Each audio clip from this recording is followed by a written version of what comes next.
Behold, the great light, cast upon us by the gods themselves, forged by great hands through the fire of Hephaestus himself, given to us that we might smite down our enemies and reclaim our throne of lighting that was once economical and affordable.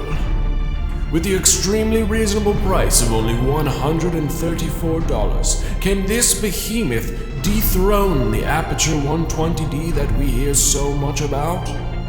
This is the Godox SL-60W. Here's the light in question, and yes, it does look dramatically similar to the 120d. It's basically a knockoff of the 120d, but I'm not really sure which one came out first. This one definitely looks and feels a lot like the 120d though. It has a Bowens mount for attachments like a softbox or a Fresnel lens. It has the same body type, it's got a giant LED chip, you get the point. It's very similar. It comes with this C13/14 power cable, which also happens to be the same power cable used on computers, a reflector, but I threw mine out because who uses reflectors, and a remote control, which we'll talk about eventually. This light is currently being sold at B&H Photo for $134, a whopping 80% cheaper than the Aputure 120d. I'm going to start off with this. This light is incredibly dope, and I really see no reason to buy a 120d after purchasing this light and using it for the amount of time that I have. The only reason that you might want to buy the 120d instead is because this light does not come with a battery mount. It only comes with an AC cable, so you can't attach a battery to it and use it in an open field. You have to have some sort of power source that you can plug right into the wall. Now you can buy the SL-60W, which is this light, but the version that actually comes with a battery mount.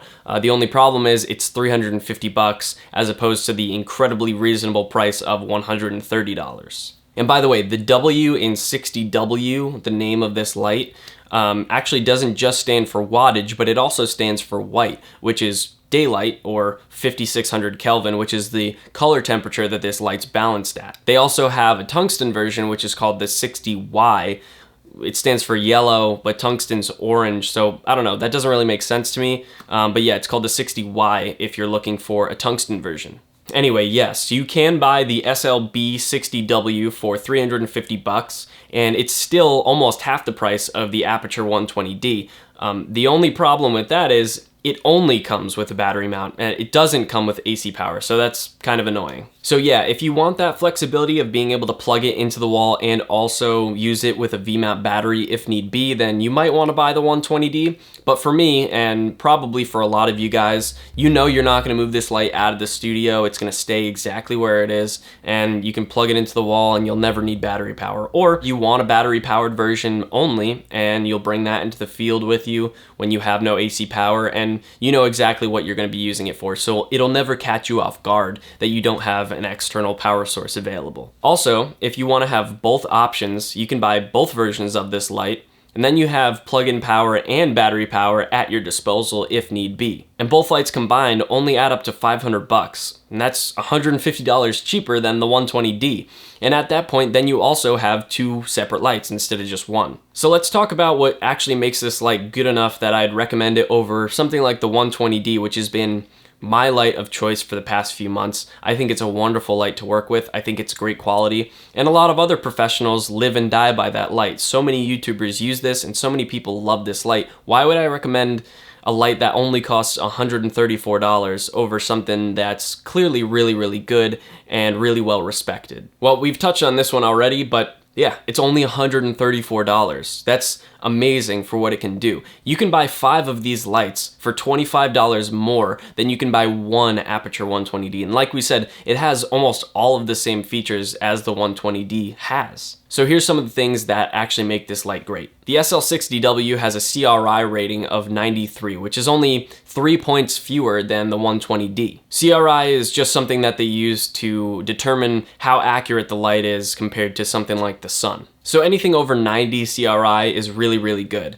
And as you can tell by this side-by-side comparison, you can't even really tell the difference between the light quality in the two. On one side we have the 120D, and on the other side we have the SL-60W, but I bet you can't tell the difference between the two. If you could tell the difference, I'd be shocked, but the one on the left is the SL-60W, and the one on the right is the Aputure 120d. It's pretty obvious that this light kicks ass. Also, here's a few shots of these two lights being shot at a plain white background so we can see the difference in beam angle, and we can see if there's any color fringing around the edges of these lights. As you can see, the beam angles on these lights are very similar. The 120D is a little bit more flooded, but not by much. I also want to mention that the 120D does have a little bit more of a green cast. Now, I white balanced this image for the 60W, so that doesn't necessarily mean that the 120D has a green cast. It could mean that the 60W has a purple cast, but my camera's just trying to compensate for that. Now, if we use the eyedropper to make this background pure white and make sure we take out all the kinks,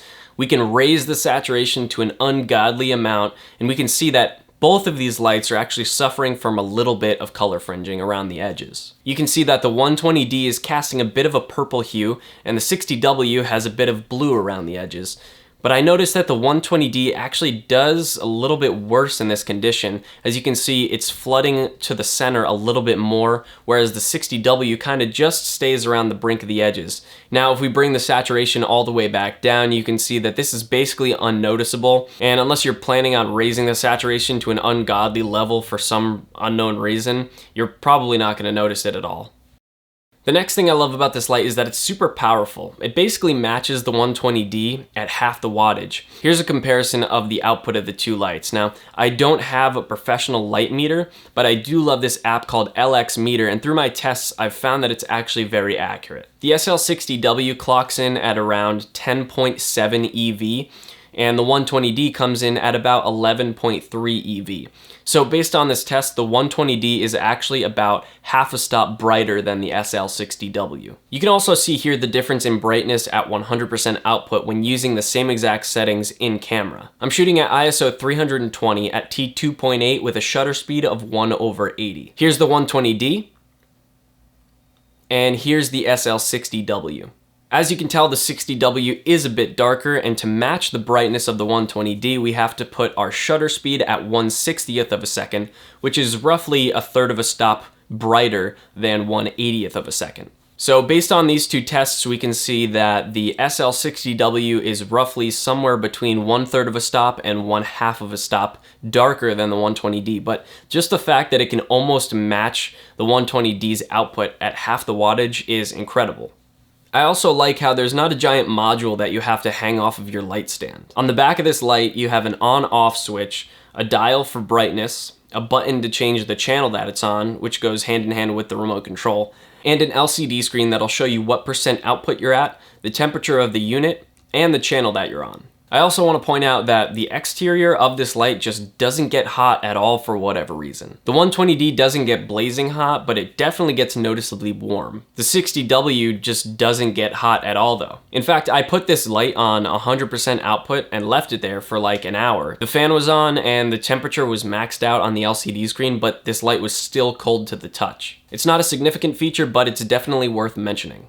One of my favorite things about this light actually happens to be ergonomic. And now, this is gonna seem a little bit nitpicky, but trust me, it's definitely not. The little side handle on this light to loosen or tighten the tilt axis is actually really awesome. Compared to the 120D, this lever works wonders. The 120D has this tiny little loosening mechanism that you can really only grab with your fingers, and it can be really hard to loosen or tighten. And once you get all the way tight enough where you can't go anymore, it can be really hard to loosen. This can be especially annoying when working with something like a light dome, where it's really big and front heavy, and you want to tighten the light all the way down so there's no possibility of the light falling forward. With the SL-60W, this lever extrudes quite a bit. It's really easy to just grab with your entire hand and loosen or tighten it however you want. The last thing I really like about this light is definitely nitpicky and should be taken with a grain of salt, but the power cable that came with it is way higher quality than I could have ever expected. It definitely feels a lot more rugged and sturdy than what comes with the 120D. Now, don't take that to mean that the 120D has little dinky cables that are gonna break as soon as you pull them too tight. The 120D is fine. Like I said, take this with a grain of salt. But the cable that came with this light is definitely sturdy and high quality, and I just felt like it was important to mention. Now on to the things that I don't like about this light. Now there's only 3 main things that I don't like, and they're very small, but every product has its drawbacks, so I gotta put them in here. So the remote control is very nice and slick and slim, and it works really well, and the buttons feel nice. But for one, it requires a battery to power, which I don't really like. And for two, it can be very difficult to work with. Here's why. The remote and the light, for some reason, are not in sync with each other. To use the remote, you have to make sure the unit is on, and the remote and the unit are set to the same channel. So you turn the light on and you set your output level, and then you go into your frame and you realize that you're overexposed, so you want to turn the output level down. When you go to turn it down on the remote, notice the output level on the remote doesn't match the output level that the LCD screen on the light is set to. So as soon as you change anything with the remote, the light automatically switches over to whatever the remote is set to. I set the light at 10% brightness, but the remote is set to 70%. So when I turn the output up on the remote, instead of going to 11%, it goes to 71%, which basically makes the remote pointless to use, unless you only use the remote and never touch the dial on the back of the light. The other thing that's super annoying about the remote is that it takes forever to change the output. It takes, well, you can see how long it's taking.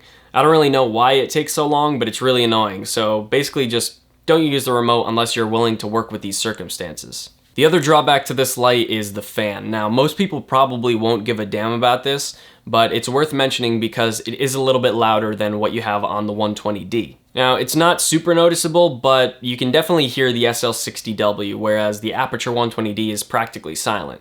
Here's a comparison between the two, which you should definitely use headphones to listen to.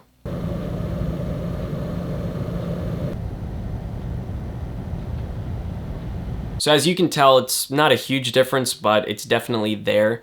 But you're probably gonna have some sort of modifier in front of this light anyways, and that's gonna help dampen the sound. Plus, I think that a $500 difference in price is worth it if it comes with the slight disadvantage of hearing a minor hum in the background. The last thing I wanna mention as a drawback is that this light doesn't come with a hard case or any case at all. This isn't really a downside for me because I'm not gonna be moving this light around. It's staying right here in the studio. But if you do want a case for it, I'll leave a link in the description to this case that I found on B&H Photo that will most likely fit this light. If it doesn't, don't get mad at me because I haven't purchased it, I don't know. But I did measure the dimensions of the light and the dimensions of the case matched it, so hopefully that'll work for you. And it's a hard case, so it'll definitely be protective. So that's it. This light kicks ass, as you could probably tell. I plan on buying more in the future for stuff like weddings and whatnot, but I think that the money that you're spending on this lens is just a ridiculous deal, and I don't really have any reason to buy a 120D ever again, in my opinion. So for me, I would save your money and spend it on a lens or some other piece of gear and just buy, if you're thinking about buying a Bowens mount light like this that has a lot of output, I would suggest just buying this one and saving your money and spending it on something other than a 120D. So that's the end of this video. I'm super happy that I'm saving all this money by not having to buy another 120D. I'm glad that I pulled the trigger on this purchase and found out what a great light this really is. So yeah, I hope you enjoyed. I hope this helps you save money. Subscribe down below if you have not already and you want to see more content like this. Leave a thumbs up if you enjoyed the video. If you didn't, leave a comment down below and tell me why. I'd love to hear your feedback. I'm always open to everyone's interpretation. And if you think I suck, then tell me because I want to know. But that's going to do it for this video. So I'll see you guys in the next one. Peace.